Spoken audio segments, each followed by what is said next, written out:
Good afternoon, everyone.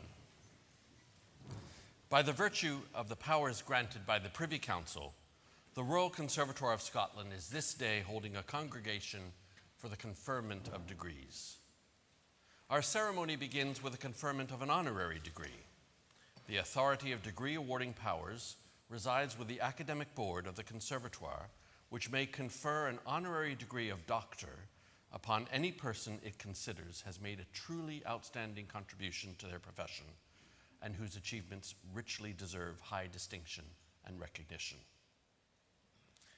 I now invite Nick Koonsberg, Chair of the Board of Governors, to introduce the sponsor for the honorary graduand. Principal Sharkey, I now have great pleasure in inviting Gemma Bodinet, Director of Drama, Dance, Production and Film, to sponsor Chuti Gatwa to the degree of Doctor of Drama.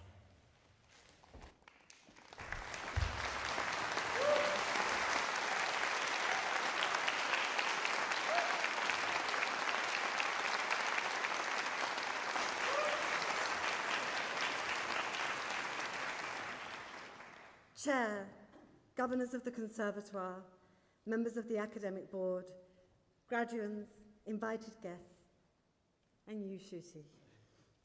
It is both an honour and an absolute joy to welcome you back to the Conservatoire to receive the highest academic honour that this institute can confer. I think you can tell from the atmosphere here today that my joy is shared by everyone in the Stevenson Hall, the whole of RCS, and indeed by the city of Glasgow itself. In the relatively short time since 2013, when you left the Conservatoire, you have made an enormous impact on the hearts and minds of a generation. But then again, as the 10th Doctor, played by fellow alumnus David Tennant, said, some people live more in 20 years than others do in 80. It is not time that matters, it's the person. And I can't think of anyone for whom that might be more true, dear Chuti, than you. As I have compiled this speech, I have sought the memories of those who have known and worked with you along this extraordinary journey to this moment in time. And the picture that emerges is stunningly clear, totally coherent, and completely glorious. Chuti was a true professional, witty, bright, and delightfully modest young man who was an utter delight to teach in the rehearsal room. He has such presence. That was from two of your former acting tutors, Benedict and Lucien. Ali de Souza, our associate head of acting here at the Conservatoire, said, I don't have one particular or funny memory of him, but he was a student I trusted wholeheartedly with whatever he was given, because he is selfless, no side, no ego, but simultaneously completely charismatic. Maybe this rare combination of modesty and charisma/confidence was drawn from a saying you once quoted from your parents' culture. Face your front. Don't look left. Don't look right. Don't be comparing yourself to everybody else. Follow your own journey. And what a journey it has been. You were born in Kigali, Rwanda in 1992, but escaped the horrific genocide there in 1994 to come to Scotland with your parents. The hard work and courage of your parents is something you have drawn strength from and frequently spoken of. My mum really toughened me up. I grew up watching her move to this country with 3 kids on her back. She couldn't speak the language, didn't know the culture, no money, no nothing. She raised all 3 of us. And later, during a period when lack of acting work saw you without your own place to sleep and you were forced to sleep on your friends' sofas, you spoke again of the debt you felt you owed your parents. I'd been warned that acting was an unstable profession. I knew that my parents couldn't support me financially. I had assured them I was going to work as hard as possible so that their hard work as immigrants who fled Rwanda and sacrificed everything for me wouldn't be in vain. But I was falling short on my promise. I'm sure they didn't think it then. But as you stand here today with your beautiful parents watching you in the audience receive this honour, I hope you know you have more than met their promise. In 2013, you left the Conservatoire, having dazzled in many performances, including a most memorable Orsino in Twelfth Night. You then went to work at Dundee Rep to perform in several productions, including Victoria by David Gregg, directed by Philip Howard. Following more work in TV and on stage, in 2015 you went to work with one of the UK's most anarchic and exceptional celebrated theatre companies, Knee-High, to perform in 946, an adaptation of Michael Morpurgo's The Amazing Story of Adolphus Tips. When I asked Mike Shepherd, the remarkable and iconoclastic artistic director of Knee-High, of his memories of you, he wrote, "Shooty, what a marvel. He was always larger than life with a remarkable innocence and ability to be amazed. What an amazing true actor he is, and what a brilliant, energized performer, willing to try anything. He was always going to be a star." From here to the Globe to perform Demetrius in A Midsummer Night's Dream, directed by the phenomenal Emma Rice, former artistic director of the Globe, and now artistic director of Wise Children. She said of you, "Even the thought of Shooty brings a smile to my face and a bounce in my heart. He has an irresistible, irreverent, and infectious energy that brightens both art and life. He is super cool. I will never forget him first arriving in Cornwall to rehearse Knee-High's 946. His 2 huge suitcases were dragged chaotically along the cliff path, carrying trainers and outfits for every occasion. Every occasion except walking in the Cornish countryside, that is. He is funny, he is fearless, challenging those around him to celebrate life and grasp every moment. When Shooty laughs, the world shares the joke. When Shooty dances, the room begins to move to his beat. But don't be fooled into thinking that Shooty is all fun or style. He is so much more. Beneath his beauty and his joy lies a heart that's bursting with empathy and a soul that is endlessly porous to the darker experiences in life. He has an instinctive and powerful ability to take himself and the audience to heart-wrenching emotional depth, always bringing his own truth and always honouring the work. Yes, the work. He is focused and dedicated to his craft, participating fully to the process from the first ball game to the final curtain. He is the perfect company member, generous with his colleagues, his ideas, and sharing of himself. Shooty is a rare and vivid star, and one that deserves every success that comes to him. I am blessed to have him in my life and to have had his unique soul touch and inform my work. 3 cheers for the wonderful and beloved Shooty Gatwa. In May 2018, following a period of working in America and after that difficult period of couch surfing, and at a point when you felt you had potentially let down your parents, you were cast in the Netflix series Sex Education as Eric Afong, a young gay student of West African descent. The series was hugely popular and a critical success, but it was your performance that was singled out for particular praise, earning you a BAFTA Scotland Award for Best Actor in Television 2020 and 3 BAFTA TV Award nominations for Best Male Comedy Performance 2020, 2021 and 2022 consecutively. More than that, a whole generation had taken you and Eric to their hearts. Your exquisite performance, poised between brilliant comedic sensibility and pathos, spoke to a generation ready for the fresh perspectives and new identities in their lives to be reflected in the characters on their screens. Whilst at school in Scotland, you had experienced racism and had dealt with it with courage and humanity. Your first major television role was to see those same qualities shine through your characterization and speak to young, marginalized people across the world. In an interview with The Guardian, you said, "Almost daily, fans would reach out to tell me how my character's storyline had impacted them or mirrored their own experiences." And in an interview with The Gay Times, you said, I love this sentence, "We need to see all types of love on our screens respected." And I think Eric was really a beautiful representation of a young LGBT boy of colour and his journey through life, his own acceptance, his culture, coming from a West African background, and his relationship with his family, and particularly his father. It is incredibly important for the world to see a gay black character that's comfortable with themselves on screen. You may not have been aware of this, Shooty, but on the 8th of May of this year, the RCS was a rather giddy place as students and staff alike read that you were to become the 14th Doctor Who. Our pride was matched by the excitement of the press and the millions of Doctor Who fans around the world. As Russell T Davies, Doctor Who writer and one of the greatest screenwriters of our time, said, "The future is here, and it's Shooty.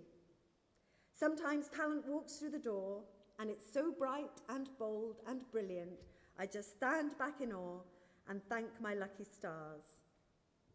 Shooty, everyone here at RCS thanks their lucky stars who chose to come here. You are a blazing star of courage, spectacular talent, joy, compassion, integrity, and let us not forget, great clothes sense.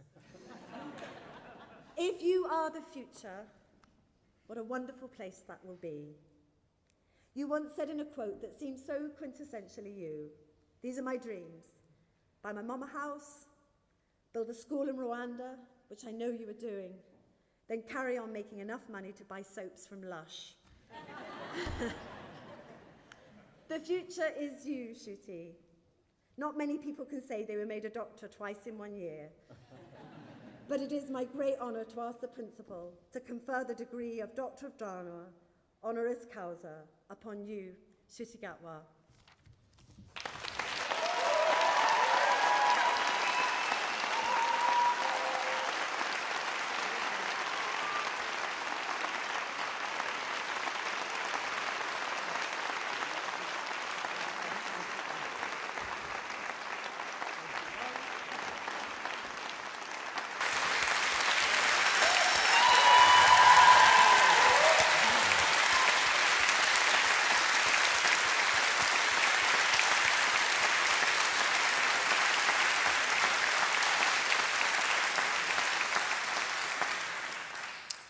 Shooty, by virtue of the powers granted by the Privy Council to the Royal Conservatoire of Scotland, to confer an honorary degree of the Conservatoire upon any person it may deem worthy of such distinction, and in the name of the Academic Board, I confer upon you the degree of Doctor of Drama, honoris causa. Many congratulations.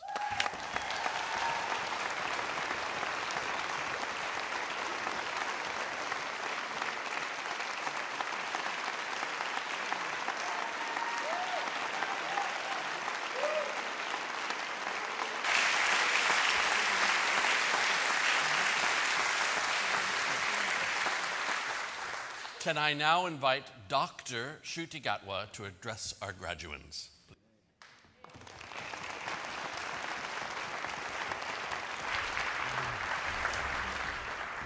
Oh, wow. That was... There we go. That was emotional. Beautiful. Thank you. Thank you so much. Hi. To Geoffrey Sharkey, the Board of Directors, the Royal Conservatoire of Scotland, thank you so much for this incredible honour. I am currently experiencing very severe deja vu because this speech for this doctorate is definitely not the first assignment this school has given me that I didn't start until the day before the due date. So it feels very full circle to be back here. I graduated almost 10 years ago and I've learned nothing, so good luck. Good luck to all of you. Class of 2022, big up yourselves. Truly, jokes aside, this speech was actually very difficult to write. Because when you get asked to do things like this, the presumption is that you are somebody who has achieved something in life and are in complete control and have total awareness of all the components that have led you to that point. That you have wisdom and knowledge to pass down onto others. Firstly, let me be honest, that is not me. I don't have wisdom and knowledge nor a powerful intellectual insight about the world and the industry to pass down onto you guys. All I've learned in life thus far is that it's mad. You have to roll with the punches and figure it out as you go along. Secondly, I found it difficult because I didn't know how I was going to address you guys in some sort of inspirational way when I find you guys so inspiring. Today is the day you are graduating from a conservatoire training. A conservatoire training is no easy feat. It's extremely long hours, emotionally, physically, and mentally draining. You probably won't be able to hold down a part-time job for long because of the hours and rehearsals. You'll be skint, which is the best training to be an artist, let me tell you. You probably won't speak to your family much. And when you do, you will realize that there is no greater pain than trying to explain what it is that you do, how you do what you do, or why you do what you're doing. And what's even more excruciating is the fact that all their questions are very valid. There are questions on why you sat in a dark room doing an exercise whereby you stare at your classmate in some bizarre attempt to draw an emotional bond is valid because it's weird. Being an actor is weird. What we do is weird, and how you train is weird. And so it can be an extremely isolating experience. I felt many a time isolated from my own class even, despite the fact that we were having a very unique and specific shared experience. And I'm sure each of them had exactly the same thoughts. I asked myself so often, why the hell did I choose this? But that was me, back in the day when Love Island wasn't even a concern in any of our minds. You guys did all of that during a pandemic. Talk about an isolating experience. You guys have went through an incredibly emotionally intense training at a time when we were legally forced to isolate. A training that at its core is about emotional connection. You undertook that in a time when physical connection was literally illegal. Again, big up yourselves. I shot season 3 of Sex Education during the first pandemic, and after that 7 months of filming, I had to go back up to Scotland for a while and start therapy. You guys have done 3 years of that madness, and I am humbly inspired and in awe of the strength, talent, perseverance, and dedication to your craft that each of you clearly possess. Those qualities will serve you very well in life, and in an industry that can seem like it has every intention of letting you fail. Failure. Ever tried, ever failed, no matter, try again, fail better. The famous words of Samuel Beckett. Failure will be an inevitable part of your journey as an artist, but it doesn't have to be something you're scared of. Of course, that's easier said than done. However, failure opens the pathways to rebirth. It allows you to learn and to grow. One of the lessons that I learned was always to make sure that your fly is up when you're auditioning for the National Theatre of Scotland and National Theatre of Great Britain co-pro. Also read the correct play. That's also a very valuable lesson. I can assure you there has been much, much more mortifying moments that are far less parent-teacher friendly. I can assure you plenty that I truly believed would have ended my career. But now I realize with hindsight that each of those moments have brought me to this moment to be able to stand in front of all of you in all your beautiful faces. To this date, the most significant failure I've had, I guess, is not working as an actor and then becoming a homeless couch surfer. It was a hugely depressing time, and I felt as if, it was a hugely depressing time as I felt like I'd been doing okay until all of a sudden I wasn't. Again, with hindsight, what I realize now is that, just before I started booking jobs again, I hadn't actually been thinking about booking jobs. I'd been thinking about getting a proper job and getting kind of comfortable with that notion. What I didn't realize in those moments was that what was actually happening was that I was thinking about what I need, not as an actor, but as a human. I started prioritizing me, albeit I might not have wanted to do that in the beginning. It was a sad thought to think I wasn't thinking about acting, but at the same time, I think it was a good thing that I was thinking about me and my needs as a human. My jobs then started coming in. My friends and me have this analogy that the industry is actually like a really poopy partner. You're devoted to them. You dress the way they like, you say and do what they want you to do, but meanwhile, they're out there looking at other people and flirting, in front of your face. People that look like you as well. And they'll give them all the attention, shower them with praise and love right in front of your face. It will put terrible thoughts in your head about yourself, about why you're not good enough. You spend all your time trying to get them to look at you, even for a second, and then they suddenly do. And they give you all the attention and all the love that you've seen them give to others for years. They make you feel special, and then you feel loved. And then bang, 6 months or 6 weeks later, they're back to the streets, doing the same thing. And you have to start that campaign again of getting somebody that you chose to be with to love you again. You have to start that all over again. Sorry, I know I'm supposed to be being positive here, but honestly, for me, realizing this was hugely positive because it made me realize that I am not the problem. There's nothing wrong with me, and I'm not missing anything. There's nothing missing from me. I don't need to, and I shouldn't have to change myself in any sort of drastic way to be appreciated within this industry. The reason I say this is because when you have a poopy partner, it's easy to forget yourself and forget that you're funny, you're talented, you're smart, you're witty, you're beautiful. And that can happen in this industry, in the creative industries. You can forget that you're an artist and start thinking that you're a product. After writing those previous 2 paragraphs, I feel a little bit like that Tory campaign. You know, the one that told us all to retrain. In a weird, convoluted way, I'm trying to say don't do that. Just make sure that you take care of yourselves as human beings and artists first and foremost. And don't treat yourselves like products in a market. Don't think about what you need to be for this industry. Think about what you need to be for yourself. Because what today signifies is that you guys are artists, period. A job doesn't prove that, you did. You already have. Look at you in your caps and gowns at one of the most prestigious schools in the world. And even this place doesn't prove that. All it did was just hone your artistic superpowers. In a previous draft of this speech, I called you guys superheroes. And so here's to you, the super artists of 2022 and the future. Thank you for having me.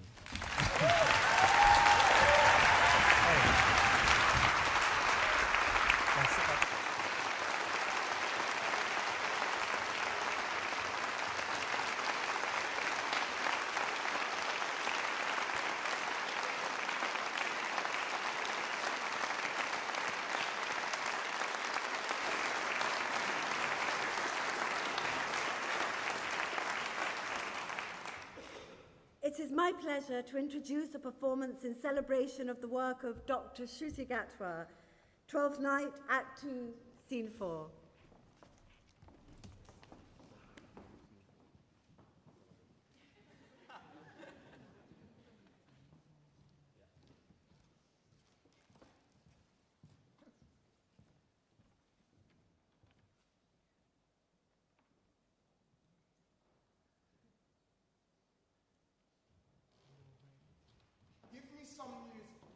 That old and antique song we heard last night. Me thought it would relieve my passion much.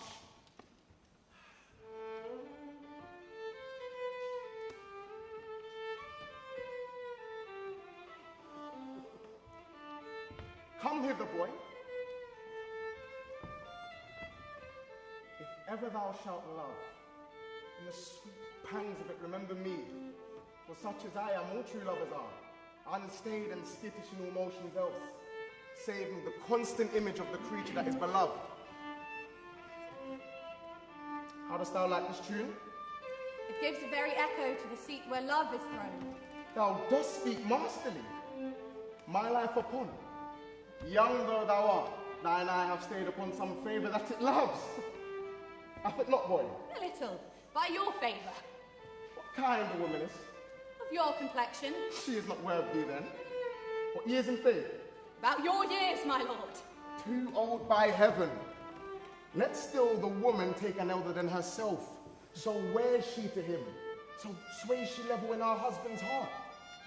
For boy, however we do praise ourselves, our fancies are more giddy and unfirm, more longing, wavering, sooner lost and won than women's are. I think it well, my lord. Then let thy love be younger than thyself. Thy affection cannot hold the bent. For women are as roses, whose fair flower being once displayed, doth fool that very hour. So they are. Alas, that they are so. To die even when they to perfection grow. Once more, Cesario, get thee to yon same sovereign cruelty. Tell her my love more noble than the world. Prize is not quantity of dirty lands. The parts that fortune hath bestowed upon her, Tell her I hold as giddy as fortune. But 'tis that miracle and queen of gems that nature pranks her and attracts my soul. But if she cannot love you, sir, I can't be so answered. sooth, but you must. Say that some lady, as perhaps there is, hath for your love as great a pang of heart as you have for Olivia. You cannot love her, you tell her so. Must she not then be answered? There is no woman's side can bide the beating of so strong a passion as love doth give my heart. No woman's heart so big to hold so much. They lack retention. Alas, their love may be called appetite, but mine is all as hungry as the sea and can digest as much. Make no compare between that love a woman can bear me and that I owe Olivia. Aye, but I know. What dost thou know? Too well what love women to men may owe. In faith, they are as true of heart as we. My father had a daughter, loved a man. As it might be, perhaps, were I a woman, I should your lordship. And what's her history? A blank, my lord. She never told her love, but let concealment, like a worm near the bud, feed on her damask cheek. She pined in thought, and with a green and yellow melancholy she sat, like Patience on a monument, smiling at grief. Was this not love indeed? We men may say more, swear more, but indeed our shows are more than will, for still we prove much in our vows, but little in our love. But died thy sister of her love, my boy?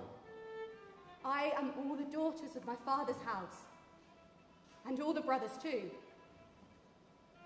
And yet I know not.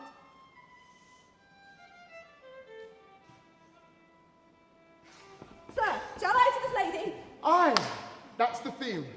To her in haste. Give her this jewel. Say, my love can give no place, bide no delay.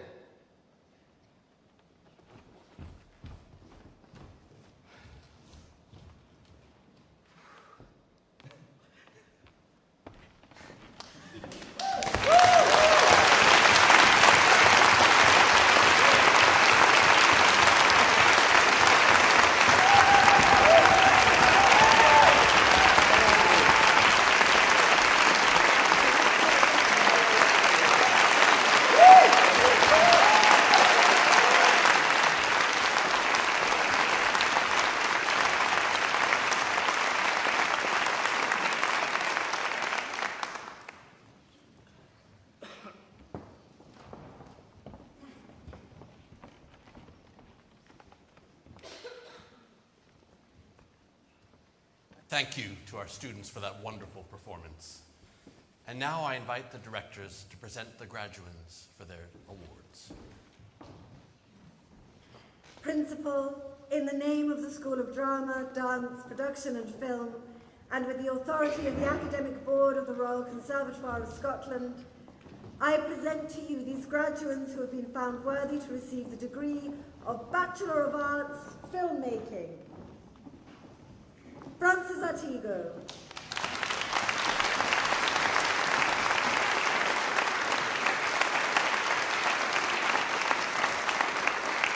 Colleen Bell.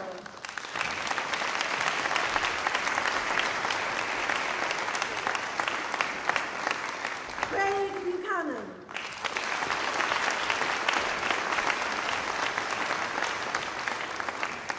Jamie Cutler.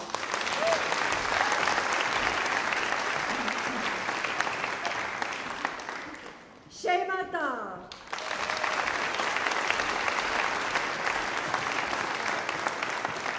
Louis Fitzpatrick.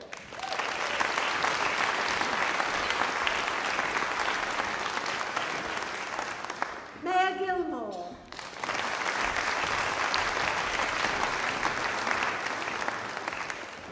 Cameron MacLeod.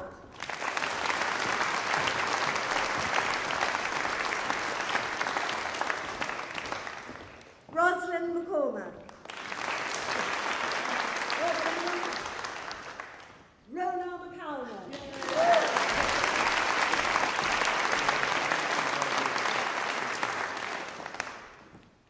now, Rosalind McCormack.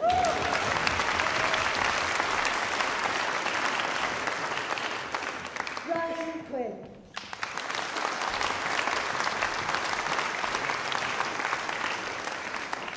Namona Teggart.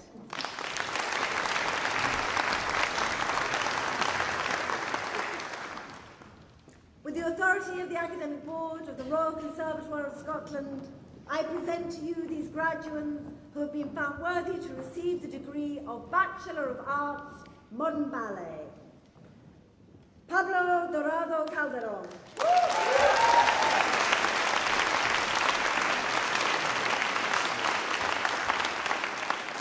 Emily Enright.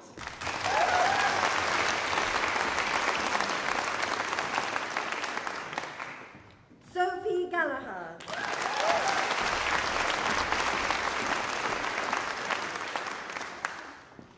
Amy Groves.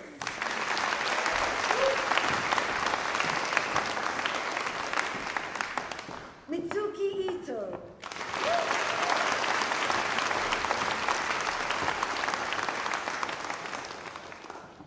Sophia Cato.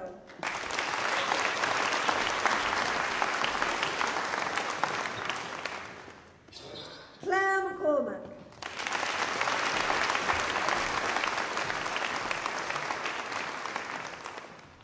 Georgina Moffat.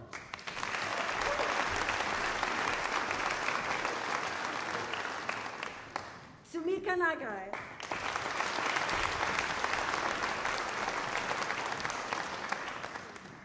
Amelia Perry.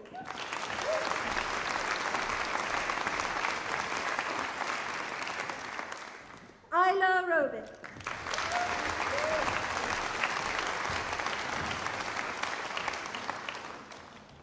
Emily Saxford.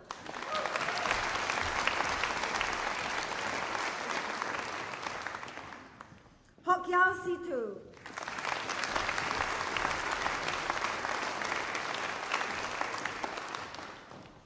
Arabella Walton.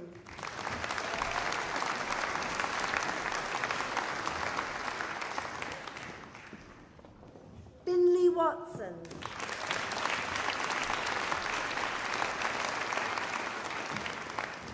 Iona Webster.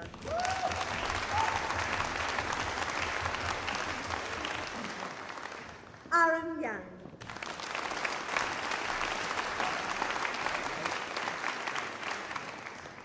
With the authority of the Academic Board of the Royal Conservatoire of Scotland, I present to you these graduates who have been found worthy to receive the award of Professional Graduate Diploma in Modern Ballet.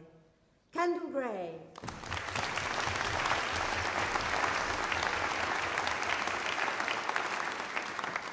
Daisy Mullen-Thompson.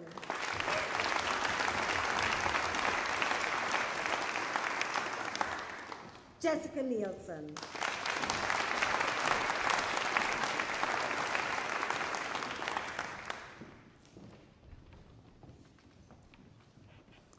Principal, in the name of the School of Music and with the authority of the Academic Board of the Royal Conservatoire of Scotland, I present to you this graduate who has been found worthy to receive the award of Artist Diploma in Music, Jia Ning Ing.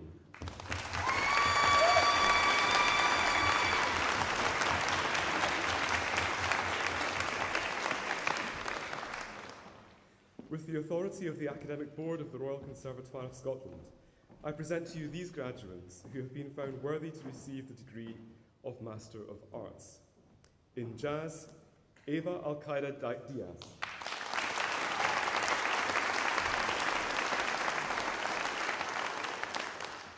In Performance, Colin Donovan Patterson.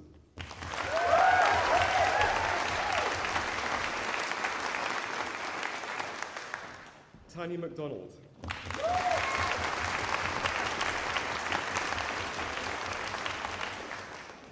With the authority of the Academic Board of the Royal Conservatoire of Scotland, I present to you these graduates who have been found worthy to receive the degree of Master of Music.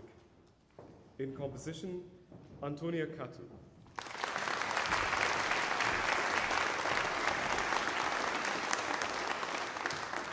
Robert Gabriel Stenborg.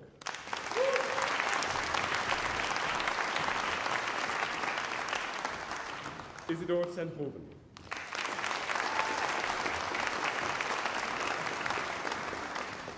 In opera, Lindsay Johnson.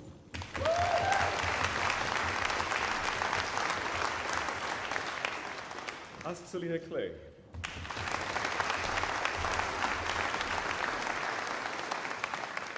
Matthew Payne.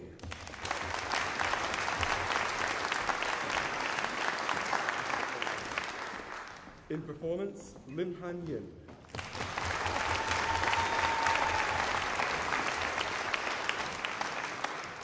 Maurizio Arroyo Reyes.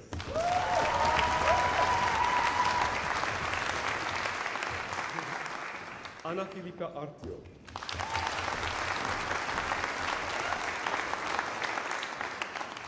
Charlotte Bateman.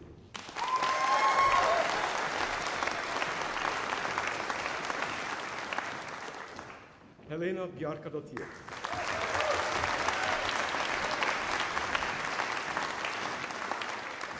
Megan Bowen.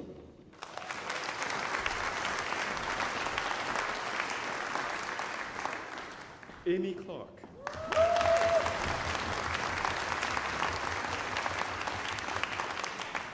Laura Joy Copeland.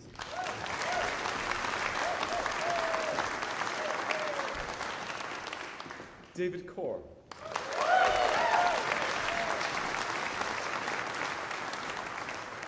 Poppy Damazer.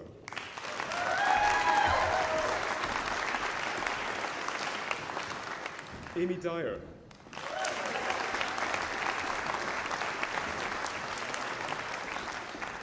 Anya Flanagan.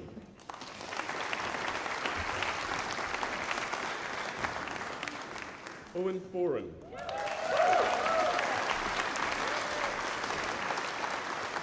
Rachel Gauci.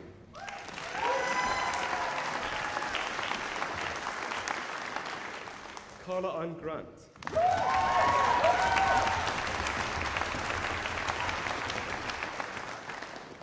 Aaron Hartnell Booth.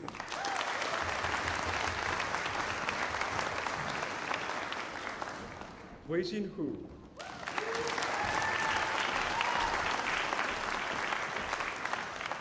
Oliver Joseph.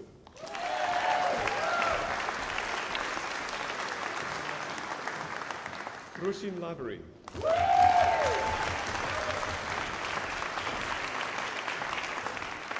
Samuel Leggett.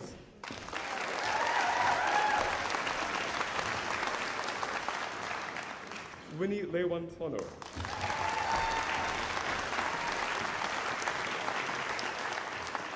Ying Yu.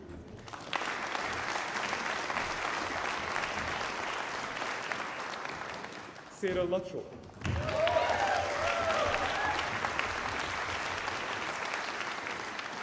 Maria Matthews.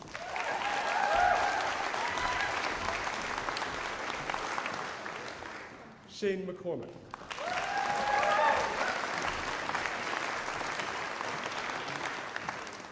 Anna Michels.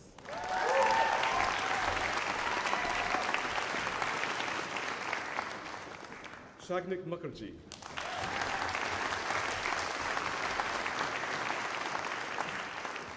Leticia Panetier.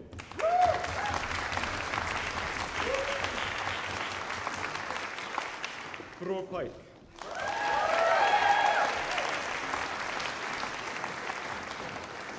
Adam Richardson.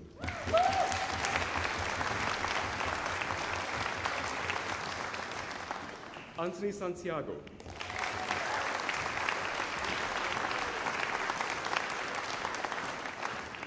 Julia Solomon.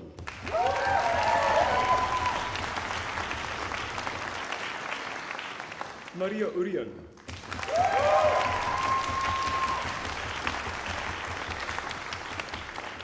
Jiang Wang.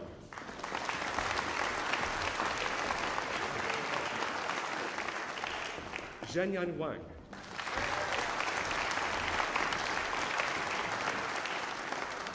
Zhang Yu Zhu.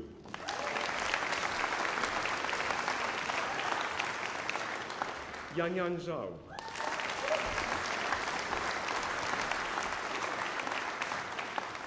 Zhengying Zhong.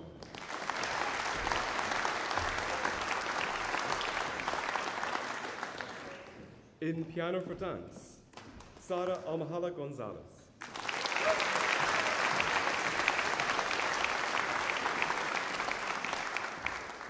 Boyang Gao.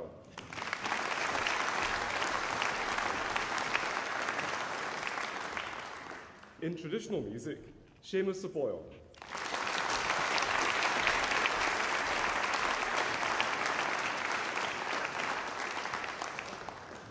Principal, with the authority of the Academic Board of the Royal Conservatoire of Scotland, I request that you confer the appropriate degree upon those graduands listed as in absentia in the programme. I confer those degrees in absentia.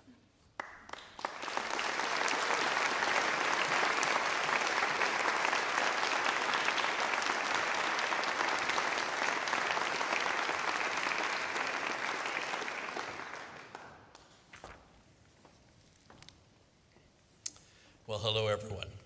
You got here, and it hasn't been easy. Your graduation and your day is a special one to celebrate. We're so proud of you, especially because the last 2 years have been challenging in so many ways. I know just how tough it's been, and that there's been a whole team of people who have been on this journey with you, helping to make it possible. I'd like to make special mention of some of them today. Firstly, to your program teams and staff across the RCS who have given so much in different ways to support you and your learning throughout the pandemic. My warm thanks to them on all of your behalf. Another important part of that team are your friends and your loved ones, some of whom are here today in the Stevenson Hall. Can I ask you now to be upstanding to applaud your friends and relatives and supporters who have helped carry you through this incredible time? Please thank them.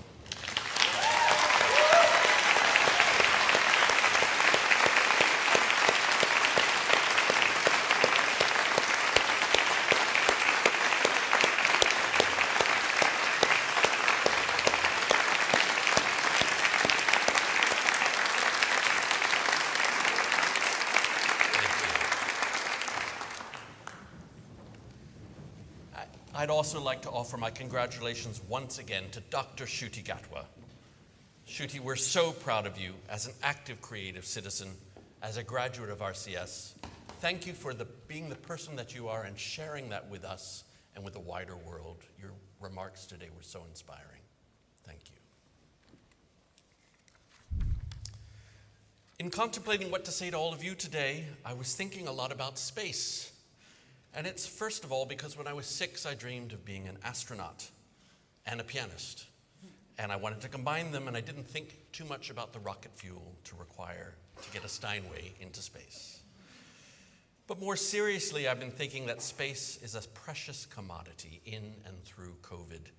Do we have enough space to be safe, or do we have too much so that we lose connection? The distance between us has either made us feel really nervous or really lonely, or both. Thinking about the spaces in between is such an important feature of everyday life, but also of our art forms here at the RCS. A single note, or a word, or stitch, or join, even if it's perfect, cannot convey anything in and of itself. It needs another. 2 notes to become a gesture, a motif that turns into a phrase. 2 words to string together a thought that becomes a sentence or a paragraph. Many stitches to make the fabric into the shape of the costume. Many joins in the set that we walk upon. Multiple gestures to string together to make a line. The shaping of the amount of space and time is part of the subtle nuance that makes each line, each phrase, each dance unique and personal to each performer. Putting the spaces together builds up the architecture of our performance. This combination of positive or negative space or neutral space gives meaning as we share all of our stories through performance. But out there in the world, some spaces are increasing in some worrying ways. Some politicians, maybe some notable ones today, some leaders, some parents feel the arts are a less viable career than ever before. creativity is slipping out of the school curricula. Gaining expert tuition and support, having access to materials or to instruments or to purpose-built equipment seems to be increasingly out of reach for so many people. It's something we're seeking to address here in Scotland, but it's going to take time to repair and to rebuild. And at the same time, the world needs the creativity and the skills that artists and creative producers like you have to offer. As a society, we must work harder to provide access, materials, instruction, and incentive to close the gap, because we need artists to help us talk to one another and close the space between us in the world. But spaces are decreasing in some positive ways. The space between you and your audience is much closer. We often break down the fourth wall and escape the proscenium stage. We perform in the round, or in modern dress, or in programs of shorter lengths, or in programs that include audience engagement, so both we and them are less anonymous to one another. The space between you and the transformative effect of your art is closer than ever before. It's helping improve mental health outcomes. It's helping with loneliness and with community building, and it's helping to inspire creativity in others. These are things that you've done during your studies and you will do in your work post-RCS. The definitions of success have changed for the better. It's no longer solely about traveling vast distances for one show, no longer about the prestige of the venue, or no longer solely about the constricting space of past definitions of success. Making a difference where you live, to your community, with your cohort, for your surroundings, has made our art more relevant. The space also between your art and other artists is contracting. What you do relates to a sister art form. The labels matter less, the vision matters more. What you learned as a musician could shape the work of an actor. A dancer could be influenced by a storyteller. A designer can help frame and shape the film. If we've given you nothing else, I hope we've given you the space and confidence to grow, to continue the circle of learning, researching, performing, sharing, teaching, producing, and advocating in each aspect of the future work and career that you will have.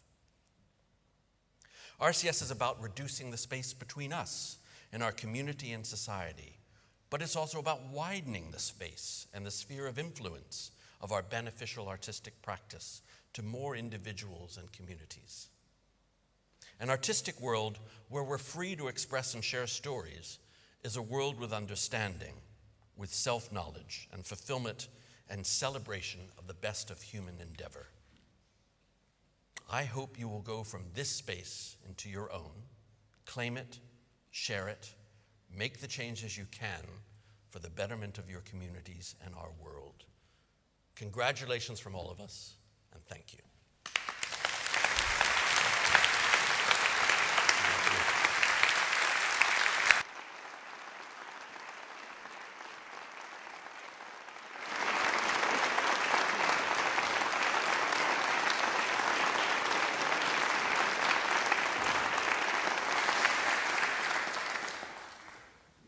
This congregation is now ended.